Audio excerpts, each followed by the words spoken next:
Жаным, өкінбейсің бе? Неге? Менің армандарымды орындаймыз деп, бәрін тастап Бішкектен кетіп бара жатқанымызға. Жоқ, өкінбеймін. Бұйырса, кафені жөндеп болсақ, бұрынғыдай елдер көп келсе жақсы болар еді.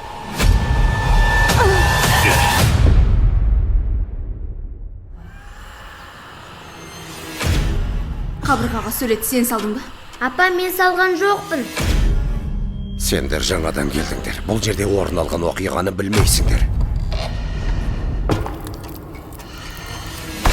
Қорықпа балам, мен жаныңдамын. Ол да біздің жанымызда.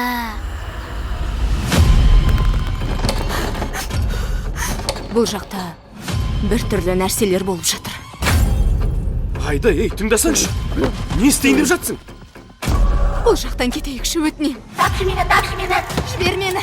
Тапшы мені. Сіздерге бұл жерден кеткен дұрыс. Балам, ол жақта не істеп тұрсың? Маған көмектесіңізші. Жүреге, балам. Айдай!